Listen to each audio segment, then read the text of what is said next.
Mid Manair project నిర్వాసితుల సమస్యలను త్వరలోనే పరిష్కరిస్తామని అన్నారు మంత్రి పొన్నం ప్రభాకర్. అప్పుడు నిర్వాసితుల పక్షాన పోరాటం చేసింది కాంగ్రెస్ పార్టీ అన్నారు మంత్రి పొన్నం.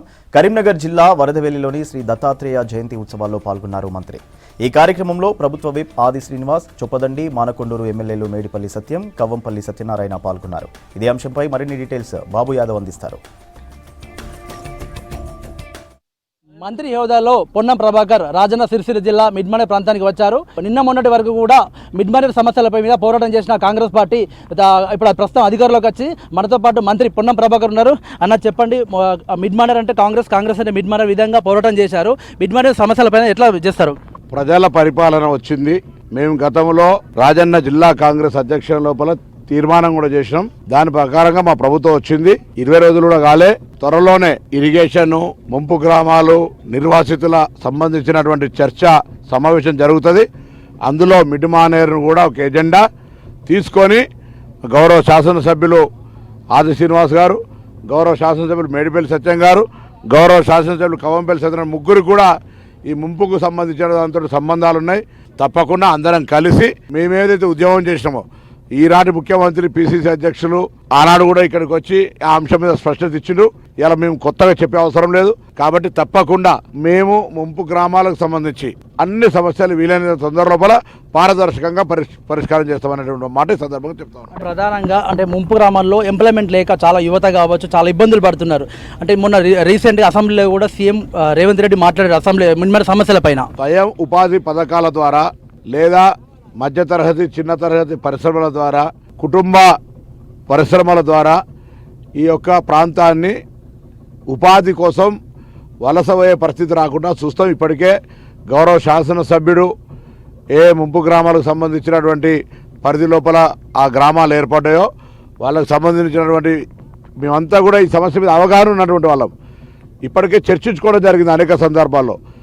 కేంద్ర ప్రభుత్వాన్ని కలుస్తాం, రాష్ట్ర ప్రభుత్వాన్ని కలుస్తాం. అదృష్టంతో పరిశ్రమల మంత్రి కూడా మన జిల్లాకు సంబంధించిన శ్రీధర్ బాబే కాబట్టి ఇక్కడ వీలైనంత తొందరలో ఉపాధి అవకాశాలు లేక బయటికి పోయి ఉపాధి కొరకు ఇబ్బంది పడుతున్నారనే ప్రశ్న రాకుండా చేసేటువంటి ప్రయత్నం చేస్తాం. మీరు చెప్పండి అన్న, చొప్పదండి శాసనసభ్యులు అంటే మీ ప్రాంతం కూడా కొన్ని దాదాపు 3-4 గ్రామాల వరకు మీ ప్రాంతంలో ఉన్నాయి. మీరు ఎట్లా వారి సమస్యలు అసెంబ్లీలో చర్చించబోతున్నారు? ఈ ముంపు గ్రామాల సమస్యల గురించి ఆ రోజు ప్రతిపక్షంలో ఉన్నటువంటి ఆనాడు రేవంత్ రెడ్డి గారు, బట్టి విక్రమార్క గారు, మా పొన్నం ప్రభాకర్ అయితే స్వయంగా ముంపు గ్రామాల సమస్యల మీద ఉద్యమించిన నాయకుడు.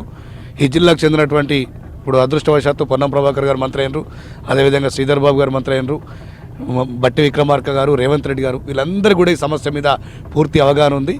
వీళ్ళందరి సహకారంతో ముంపు గ్రామాల సమస్యల కోసం పరిష్కారం చేస్తూ సాక్షాత్తు ముఖ్యమంత్రి రేవంత్ రెడ్డి గారు తన మొట్టమొదటి ప్రసంగంలో మిడ్మానేరు నిర్వాసితుల సమస్యల గురించి మాట్లాడాడు. నిర్వాసితుల సమస్యలను లేవనెత్తిండు. నిర్వాసితుల సమస్య కోసం ఏ విధంగా పరిష్కారం చేయాలో కూడా వారికి తెలుసు. కాబట్టి ఈ హయాంలో కాంగ్రెస్ పార్టీ ప్రభుత్వం ఇది ప్రజల కోసం ఉన్నది. గతంలో 10 సంవత్సరాలు పరిపాలించినటువంటి బీఆర్ఎస్ ఏనాడు కూడా మిడ్మానేరు నిర్వాసితుల సమస్యలు పట్టించుకోలేదు. వాళ్ళని అవమానించే విధంగా, అగౌరవపరిచే విధంగా వాళ్ళ ప్రవర్తన ఉంది. ఇలా ఖచ్చితంగా కాంగ్రెస్ పార్టీ ప్రభుత్వ హయాంలో మిడ్మానేరు నిర్వాసితులకు న్యాయం జరుగుతుంది. అంటే అన్న చెప్పండి, దాదాపు కొన్ని ఏళ్ల ఉంది కూడా మిడ్మానేరు సమస్య మీద పోరాటం చేసిన వ్యక్తులు. అంటే మీరు వేములవాడ ప్రాంతంలో చాలా మిడ్మానేరు గ్రామాలు ఇక్కడికి వచ్చాయి. ప్రధానంగా మీరే పోరాటం చేశారు కదా, ఇప్పుడు ఎన్ని రోజుల వరకు వాళ్ళ సమస్యలు పరిష్కరించబోతున్నారు? ఎట్లాంటి సమస్యలు మీ దృష్టికి వచ్చాయి? మిడ్మానేరులో ముంపును గురైనటువంటి నిర్వాసితులకు అండగా నిలబడతామని చెప్పని హామీ ఇచ్చినాం. వాళ్ళతో కలిసి పాదయాత్ర చేసినాం, ధర్నాలు చేసినాం, రాష్ట్ర అవన్నిటి సమస్యలన్నిటి కూడా ఆకలింపు ఉన్న వాళ్ళంగా ఒక్కొక్కరికి 5 లక్షల రూపాయలు ఇప్పుడు ఇల్లు లేని వారికి ఇల్లు ఇచ్చేటువంటి దాని కింద ఇవ్వాలని చెప్పినటువంటి ఒక ఆలోచన మేము తీసుకున్నాం. ఆల్రెడీ పొన్నం ప్రభాకర్ గారు పాదయాత్ర సందర్భంగా రేవంత్ రెడ్డి గారు కూడా ఇక్కడికి వచ్చిన సందర్భంలో కూడా మేము చెప్పడం జరిగింది. రేపు భవిష్యత్తులో ఇంకా ముంపు గ్రామాలకు సంబంధించినటువంటి నిర్వాసితులకు ఉపాధి లేక సుదూర ప్రాంతాలకు కూలి పనికి వెళ్తున్నారు కాబట్టి ఇక్కడ పరిశ్రమలు తీసుకురావాలని ఉపాధి కల్పించేటువంటి కార్యక్రమాలు తీసుకుంటాం. ముంపు గ్రామాల్లో గ్రామానికో సమస్య ఉంది, ఆ సమస్యల పరిష్కారమే ధ్యేయంగా పనిచేస్తున్న ఇప్పటికే అధికారులతో చర్చలు జరుపుతూ ఉన్నాం. వీలైనంత తొందరగా మా మంత్రి గారు జిల్లాకు సంబంధించిన మంత్రి వాళ్ళతోటి సమావేశాలు ఏర్పడేసి ముంపు గ్రామాల సమస్యలు పరిష్కారం చేస్తామని చెప్పి సందర్భంగా తెలియజేస్తా ఉన్నాం. మానకొండూరు శాసనసభ్యులు అన్న చెప్పండి, మీరు తొలిసారి ఎమ్మెల్యే అయ్యారు, మీ ప్రాంతం కూడా మీ సమీపంలో ఉంటుంది, ఎట్లా ఉన్నది? ముంపు గ్రామాల గురించి ముఖ్యమంత్రి గారు నేను ఎన్నోసార్లు రాస్తారోకోలు చేసినాం. ఈ సమస్యలన్నీ తనకు చాలా సమస్యల పట్ల అవగాహన ఉన్నది. తప్పకుండా ముంపు గ్రామాలు ఏవైతే ఉన్నాయో వాటికి కావాల్సినటువంటి ప్యాకేజ్ కానీ లేకపోతే భూ నిర్వాసితులకు చెల్లించాల్సింది ఏదైనా ఉంటే కూడా తప్పకుండా ఈ ప్రభుత్వంలో మా ముఖ్యమంత్రి గారు స్వయంగా చొరవ తీసుకొని, అదేవిధంగా మా మంత్రి గారు దీని మీద అనునిత్యం పోరాటం చేసినటువంటి వారు కాబట్టి గత 10 సంవత్సరాలుగా అదే పోరాటం చేస్తున్నారు కాబట్టి తప్పకుండా న్యాయం చేస్తుంది గవర్నమెంట్ అని తెలియజేస్తా ఉన్నాను. నిన్నటి రోజున బండి సంజయ్ మళ్ళీ గెలిపిస్తే మాత్రం అడాప్ట్ తీసుకొని డెవలప్ చేస్తా అని చెప్పారు. దాన్ని ఏ కోణంలో చూస్తారు? 5 ఏళ్ళు అయిపోయి నెల రోజులైతే పదవి పోతుంది. ఆయన మాట్లాడితే ఎట్లా?